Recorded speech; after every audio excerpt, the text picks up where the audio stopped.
the Saints are going to play their final preseason game on Saturday against Denver, and then they'll have some roster decisions to make. They'll cut down from 90 to 53.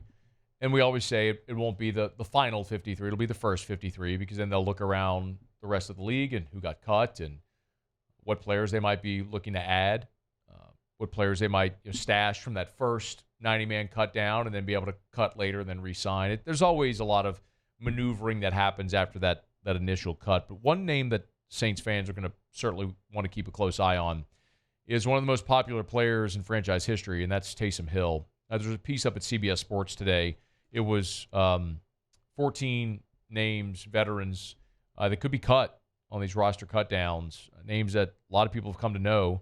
Tommy DeVito, they got him on the list over there. Tommy Cutlets, Taylor Heineke, some pretty well-known players on this list. And there is a New Orleans Saint on the list, and it's Taysom Hill.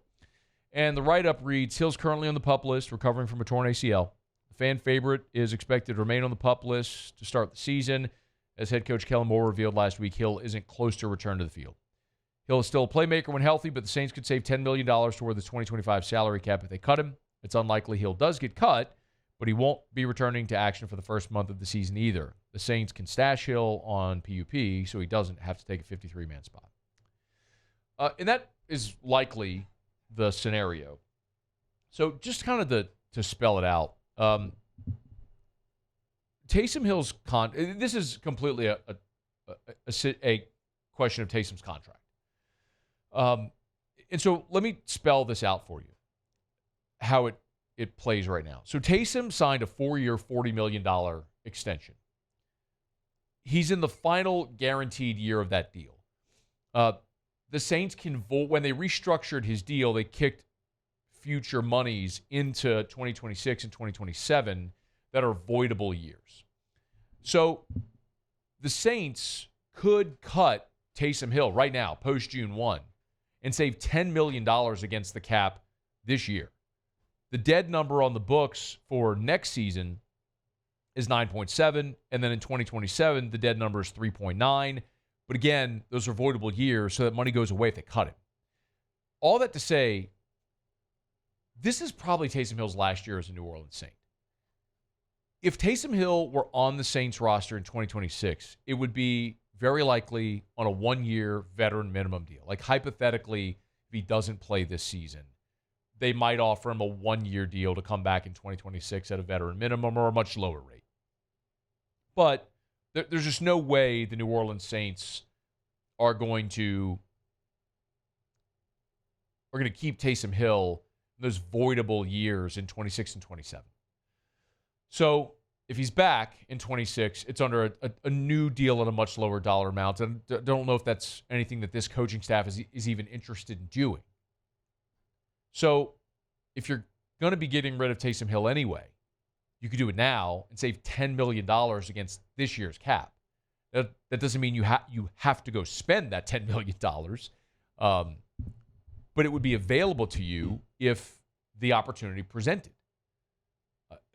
As a hypothetical, there's been reports about some talk with Jameis Winston. Not of the Saints, but of teams calling the Giants interested in Jameis.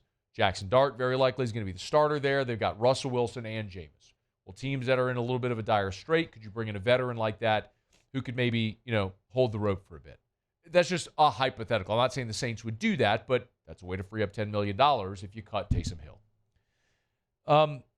It would be an unceremonious end for Taysom, who's been one of the great stories in the history of the New Orleans Saints.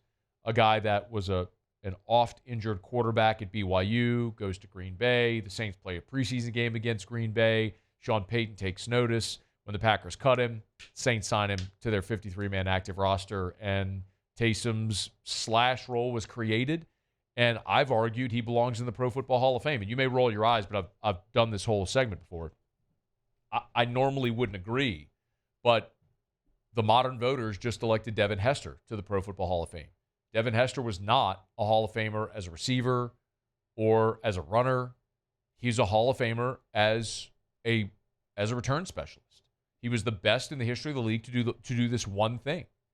Well, so too is Taysom Hill. And the comp is Frank Gifford. Frank Gifford did this in the 1950s, what Taysom Hill does in the 1950s, and is a Pro Football Hall of Famer. So here you are 60 years later, and Taysom Hill is doing those things, and I believe has a very strong case, if Frank Gifford's in and Devin Hester's in, that Hill should be. So all that to say, over the course of his 8-year NFL career, he's going into year 9, Taysom Hill has been remarkable. But you're also talking about a guy, because, of course, he went to BYU. He's a member of the Church of Latter-day Saints. He's a Mormon. He's 34 years old. Taysom Hill is going to be 35 on August the 23rd. So Saturday, Taysom Hill's going to be 35 years old on Saturday. I mean, you're talking about a 35-year-old coming off a devastating knee injury. Now, he keeps himself in fantastic shape, but you're still talking about a 35-year-old coming off a devastating knee injury. So who knows what Taysom might be capable of doing when he comes back. Who knows when he's going to come back. He suffered that injury at the beginning of December. And typically you're talking about, an 8 to 12-month recovery on an ACL, an injury like that. It was severe because it wasn't just an ACL for Taysom. So even on the front end, you'd be talking about September. More realistically, you're probably talking about October, November. Even if they activated him off of PUP after the first 4 weeks of the season, he'd probably still have to wait another month before he's actually active in a game. So you ask yourself the question, is it worth having Taysom Hill on your active roster on a team that's probably not going to be any good for the second half of the season? Or do you cut him and save $10 million? I mean, those are the types of questions that on a personal level sucks, because Taysom's been a fan favorite, the ultimate team guy. He's done everything they've asked, from play quarterback in a pinch to running back and blocked as a tight end to special teams and everything. I mean, he's been awesome. But you're running a business here, and ultimately you have to make a business decision. And the reality is, he's 35 years old. He's coming off a devastating knee injury. He's probably only going to be available for you at best for half of this season. And to be perfectly honest, with this coaching staff, a new head coach, a new offensive coordinator, who knows if they even have a role carved out for him and what they want to do offensively. Like, he's not a prototype tight end. He's Taysom Hill. And it would stand to reason that everybody could benefit from having Taysom Hill on their roster. But maybe not. I mean, Sean Payton did, and Pete Carmichael did. And last year, Taysom Hill was certainly there because he's still under contract and he had a large dollar amount on him. But that all changes now, and especially when you look to next year. So as much as it sucks to have this conversation, the sensible thing to do probably is to cut Taysom Hill and save the $10 million against your cap this year in 2025, because he's not going to be on the roster in 2026.